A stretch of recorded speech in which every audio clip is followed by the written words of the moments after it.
Welcome to the Wally Show, precast, podcast, and postcast all rolled into one because we are doing our Compassion event right now where we're trying to get kids sponsored, and so we're not doing a normal show, but we love you potties, and we wanted to have a little conversation about the stuff we would have talked about had we gotten to it on the show. Like, what do you got there, Burker? Yeah, so as far as news today, the Democratic debate was last night. The next one, the last one actually before the Iowa caucus in less than a week. And one interesting question was when Hillary was asked who her most inspiring president would be. Which of our previous presidents has inspired you most and why? Sorry, President Obama. Sorry, Bill. Abraham Lincoln. She didn't pick her husband. Oh, she don't like him, man. I think everybody forgets what happened during his presidency, and they still stayed together, but they never seemed like it was like a love-filled marriage. It always seemed like a marriage of what you expect from wealthy politicians, where a marriage of convenience where you just stay in it because that's what you do. But I never sensed any they like each other. Did anybody get that from them? Anyone? Yeah, I'm a little hesitant to comment on people's private relationships when you haven't spent a second of time with them. Yeah, as normal human beings. Yeah, but you can do that. It's okay. Completely comfortable. Yeah, Wally rules. Yeah, I'm in my comfort zone here. Yeah, speaking of how it's just a perception. You see them, and I understand you can't make a total judgment on that, but you can look at things and go, wow, you just get that feeling sometimes, and you could be totally wrong. But I'm very rarely wrong on this stuff. Very rarely wrong. Speaking of Wally and his stance on politics, when I told him I was talking about the debate, he's like, "Can you just pull a clip from Bernie Sanders?" I don't care what he's saying. Yes. I just really like the way he sounds. Bernie Sanders makes me laugh. Just the way he talks. I'm not even a Democrat, and I want Bernie Sanders to win just so that we can have SNL doing parodies of him because it's great. It's just awesome. I want to get really good at my Bernie Sanders. I have a feeling because I'm horrible at impressions, but I think this is the only president I could actually do. You can do Bill. Him, yeah. You can do Clinton pretty good. Just Zach. a little bit, but not that great. That's not a bad Clinton there, Zach. What's up with these beans? I love Bernie Sanders. I think every candidate should agree that if they win, they will appoint him chief colonel. Yes, so Chief Colonel Sanders, and put him in charge of chicken. Yes, Colonel Sanders, we need a report. Well, free chicken for everybody. That's not bad either. Zach still wins. Sorry. Okay, so always does. Do you have a clip of Bernie? I asked you for one. I do, and it's totally political in nature too. Oh, well, fantastic. Let's see what Bernie has to say. My wife told me to button my coat, but I think I'm too fat, so we're going to keep it. My wife told me to button my coat, but I think I'm too fat. That sounded a little English. Yeah, what's that? Yeah, I got my Cockney accent in there somehow. My wife told me, it's more like this. My wife told me to button my coat, but I think I'm too fat. That's better. Not bad. Yeah, it's a little better. Oh, I'm going to miss that guy. There's no way in heck that guy's getting a nomination. The East Coast got slammed with snow this past week, and some people are making the best of it. Someone made an igloo in their backyard in New York and actually tried to Airbnb it. Nice. Rented out on Airbnb for $200 a night. They said, dripping with ingenuity and alt lifestyle aura lays the snow apocalypse's most desirable getaway. Nice. Built completely by hand, all natural. Come experience the chic dome-style bungalow with bay. Oh, wow. I have never done an Airbnb, but that one might be worth doing. Airbnb, more like Airbnb. I've been waiting for that one. I got to tell you there, Zach. Oh, my God. I'm looking for Airbnb because it's cold. It's an igloo. I'm looking for a comedy writer from a campaign. That's good stuff there, kid. You know when you have those out-of-body experiences and you wonder, what am I doing with my life? Oh, wait, Airbnb. I just got it. I just got it. But the jet lag kicks in about this time of day, and I don't know whether to laugh hysterically. I will tell you this, this is the part you didn't get to see of Becca. Becca has turned into, I don't know what, she is just in rare form in between, segments that we've been doing and stuff. She's a mess. I even accused her of drinking on the job. I'm like, what is going on with you? I don't know whether to laugh or cry, but I just want to sleep. You did an airport run last night at 11 o'clock, which when you wake up at 3 o'clock is like that's a tough deal. It was hard. Well, and I tried to nap yesterday because that was the only way I knew I'd be able to get through it. And I didn't nap well because my body clock is all off. And then Joey, my husband, got home last night, and I was trying to pick him up, and then it took forever for him to get all his bags. And blah. I was watching The Curse of Oak Island, and I love that show, and I had to watch it twice because I fell asleep during it. So I slept great in the afternoon, but then I woke up at 11 o'clock at night, wide awake. So I'm still on the jet lag thing. In the last 3 mornings, I've woken up at 2:25 on the dot. Like and I'd look over at my clock and like, oh my goodness, it's 2:25. I don't know what it's a sign of, but it might be. We should look up all the chapter 2 verse 25s in the Bible. Oh. See what God's trying to tell you. Yeah, really. Not it.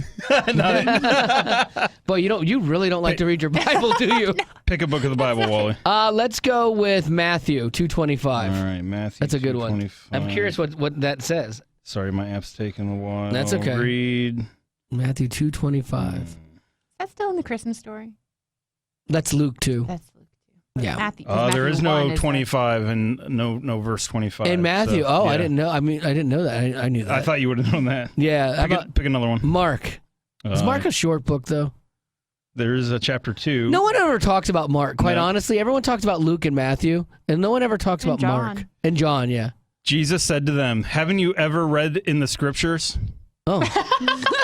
You know what? That's pretty appropriate. That's God saying, I want you to read more. I could see that. I could definitely see that. How about Psalms? It's haven't you ever read in the scriptures what David did when he and his companions were hungry? Interesting during a compassion drive. Oh my goodness, that is interesting. I just spit all over myself. See, that's what I'm talking about right there. That's what we've been experiencing all morning. Is weird Becca, like weird trippy Becca is what we've been getting. And Becky has to sit next to her, and Betty's even just like, I'm out. I felt like I don't know if it's possible to have jet lag. Like I haven't felt it at all, but today I've just felt like I'm just gonna fall over. I think you have contact jet lag from being next to Becca. I think you caught it. I got lagged on this one. I felt good when I came home, but I definitely still feel a little jet lag, but not horrible.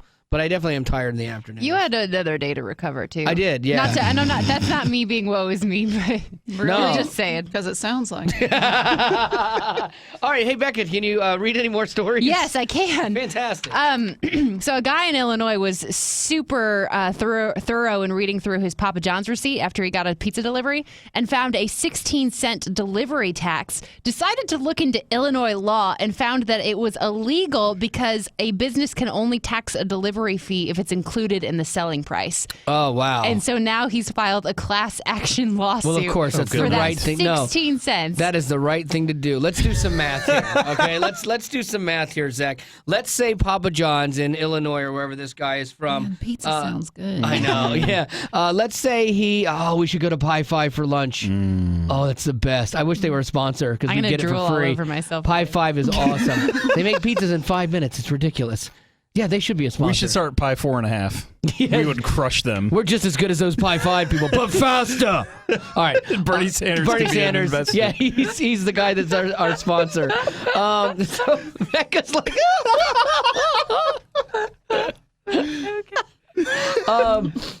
the math. Yeah, so do the math. Let's say that on average they do...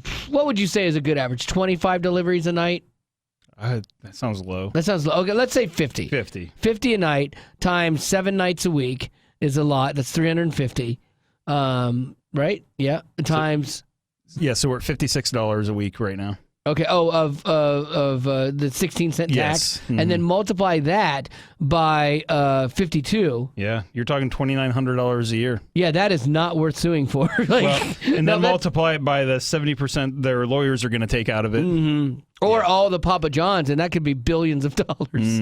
Yeah, I don't get suing. I saw this because I saw this story too. And there's one thing: the guy has asked for a jury trial because he wants them to pay for his lawyer's fees, and he wants, of course, damages and something like. So give him 16 cents and call it good. You know. I hope when he loses this case, they dip him in a giant vat of garlic butter sauce. And throw that stupid pepper in there for no reason. Why is that pepper in there? Who eats that? Yeah, who decided that we're going to get a pizza? The garlic sauce makes sense, but hey, what do you want to put in there? What, just ask Bernie. I don't know. Throw pepper in there. Put some vegetables. I hear the kids like peppers. Put pepper in there. Like, I don't understand why that pepper showed up in a Papa John's box. It's getting worse. Like, Is it? Yeah. So I think I'm catching Becca, like her stuff. It's starting to get to me, too. I'm sorry, Becca, proceed. Okay, next story. Oh, by the way, hashtag best podcast ever. This is so bad. Airbnb. Yesterday, President Obama ordered the U.S. federal prison system to ban solitary confinement for juvenile offenders and those with a lesser sentence. And you would think that there wouldn't be too many juvenile offenders and those with, or not a lesser, but a lesser offense. Right. But this apparently will affect 10,000 federal prisoners held in solitary confinement. That are all underage? That are underage or just have a lesser offense. Oh, wow. That's amazing. That is crazy. That's a lot of kids, and that's sad that we have that many kids locked up, but it's sadder that we have that many kids that are doing dumb stuff. But solitary confinement when you're underage? That jacks you up. Like, that sets you up for an unhealthy life. Yeah, the rest of your life. Yeah, boy, that's a tough call. Because, like, if I was in prison, there's a big part of me that, even though I'm a social creature, kind of, I would think I would rather just be left alone. Like, just let me stay in a cell. You were griping about being on a plane by yourself. I know, but boy, then 200 other people. Yes. Yeah, but none of you want to hurt me all the time. All the time. Like, so, like for me, like, I would rather not associate with people in prison, man. But I've heard stories of just how crazy people go when they're left alone for 23 hours a day or whatever. I've been listening to the podcast, the Serial podcast, and like how they're doing it on the Bo Bergdahl case, the guy who left his post in Afghanistan, and the things that they talked about with him and his treatment, like that he endured. Oh my goodness gracious, that is next level stuff. But yeah, they had him in rooms where he couldn't see his hand in front of his face, like it was so dark, and so you have no sensory perceptions whatsoever. Like that would jack you up. He sounds way more normal than a person who would survive that kind of thing. Like, it's surprising. There was one part of that podcast where they said, would you come back crazy? And he said, no, that actually the people that sound normal as a result of this are the ones that were healthy mentally and were able to survive it because, I'm trying to think of the actual thing. You'd have to go back and listen to it, Zach. But there was some reason for why he is insane because he was strong mentally, or why he's sane is because he was strong mentally and he didn't break. But it was kind of fascinating, the psychological explanation as to why. Because it doesn't work that way for everybody. And isn't the purpose of when someone's released from prison eventually that they're integrated back into society? Yes, but it doesn't work. Our system is broken. But it works even less if they're in solitary confinement. Yeah, you need to fix the system. Yeah. And, like, if there was a news story that there were 10,000 kids in solitary confinement in North Korea, we would be up in arms. We'd be saying, wow, how can a country do this to their kids? You know? Like, but in our own backyard, well, they probably deserved it. Right. And that's crazy. I'm in that camp, though, because I have a brother in prison who deserves to be there. He messed up. But, like, I have that mindset of, well, if you don't be dumb, then you don't go to jail. But that's not always the case for some people that sadly do end up in jail, falsely accused. And that's a mess, too. But our system definitely needs to be overhauled because, like, he's in there and, like, he's not a bad guy and, like, he has some morals and some values and stuff, and, like, it's been a good thing for him because he needed it.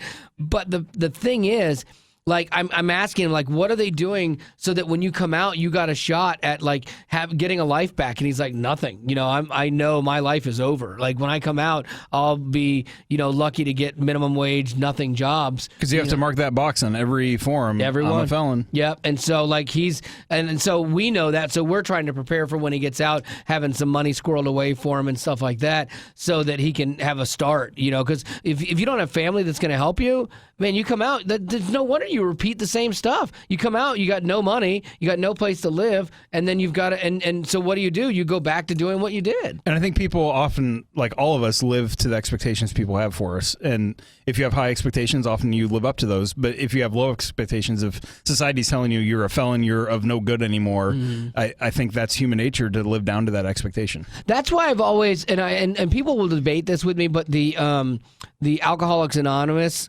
like type theory. Like, and I'm not bad mouthing Alcoholics Anonymous. I think they do great work for a lot of people, and it's the thing that helps people get out of a really dark place. But the mantra is once an alcoholic, always an alcoholic. And the idea is to know that you always have that tendency, so to be mindful of it so that you can, prevent yourself from making those mistakes again.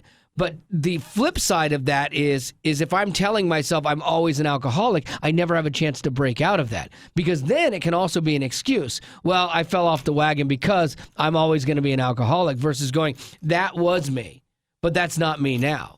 Like me, I don't look at myself as an addict anymore. I had drug problems, but it's like now I'm like, that's so far in my past, and it's a situation that's been dealt with and it's done. So I don't look back at that, and I don't look at my own life and go, oh, I'm an addict. Now, I will be honest about my tendencies, my addictive personality, and I do have to watch that for sure. But because of your past, would you ever put yourself in a situation where the temptation would be easy to fall back into that again? Now I could easily. Okay. But there are times where when you're coming out of something, you need to be away from the people and the activities, because you're not in that place where you can rise above it, for sure. You have to silo a little bit, and I firmly believe that. But I do think that you can get to a place where, again, it's in your past. Like, I could be around people using drugs right now and people smoking pot or whatever, and it wouldn't affect me the least bit. I wouldn't be like, oh my gosh, I've got to do this again because I'm an addict. I'd be like, whatever. I think it's dumb. It's not going to help your life any, but it wouldn't call to me that siren song, kind of thing. Yeah, but there is something to be said too about your spiritual life change that's helped that. And I think that sometimes, Alcoholics Anonymous, if those people haven't had that same transformation with Christ, that maybe they are addicts for life. Because the thing is, if we truly believe what we say we believe, one of the tenets of that is that you are a new creature. Old things are passed away. And like, God has that power to transform your life and change you. And I believe that if you change, do we all have parts of us that can mess up again? 100%. But I believe that God makes us new and he renews us even when we mess up again. And so I just personally don't keep that same label on myself, but some people might need that. And so that's why I'm never going to disparage it, because I want people, whatever it takes to get clean, stay clean, because it just, addiction destroys everyone around you. And when you're in the middle of it, you don't care what it does to other people. You don't realize it, or if you do, you just don't care. And it just wreaks havoc with people. So whatever it takes, get straight and stay straight. That's good. Do you have anything else left? One more quick story. Okay, and then we have Betty's got some stuff too, because we have a little list of these that we're going to do. Yay! Mm-hmm. Sounds so excited. Well, she should be excited about this last news story, because for the 9th year in a row, the most romantic Valentine's Day dinner reservations are available to be made at the Waffle House. Yay, Waffle House! That's awesome. That sounds great. I would taking love reservations for Valentine's Day. Oh so my goodness! if any of you want to take that special someone out for Valentine's Day, Will they have heart-shaped waffles? Oh, that would be great. I would hope so. What a great way to just tell someone you don't care about them at all. You marginally care. Yes. Let's go to the Waffle House, honey. Big date. Now, I take my daughter to the Waffle House every month or so. We got to get better about that. We've missed the last couple months. But we would go. We'd always sit at the counter. We have breakfast on Saturdays, which I absolutely love. But that's different. Like, I don't think that would work with my wife on Valentine's Day. Yeah, and something about you don't want your love waffling. Oh my gosh. That's a good one, kid. Airbnb. This Anyone? kid's got the jokes he does. I love his youthful take on things. All right, we're going to wrap that one up. Becca is done. She can go to sleep. Now, Betty, on with some podcast magic in the least of these. What do you got, girl? Well, singer Kesha is in the middle. You just said singer. You said singer. What? Zach hates people that put G's in words like that. Singer. You said singer. I am so lost right now. What is that, bad or good, or It's not good. why? Singer? What am I Singer. There it is. What am I See? supposed to say? So what did Kesha do? Singer. Sing? What? Singer. Singer. Close. Singer. Say sing. Sing. Say Now say singer. Singer. There it is. Say cray. Cray. Say on. On. So now say crayon. Crayon. Crown. There it is. Crown. Crown. Okay, so what did Kesha do? You're right. Sorry. Okay, We digress. Kesha is in the middle of a lawsuit against her former producer because of that she's not allowed to release any new music. So we haven't heard from her in a while.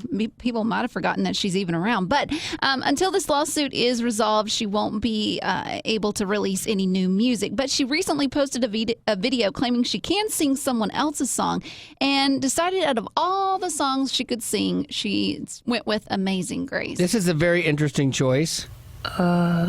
Amazing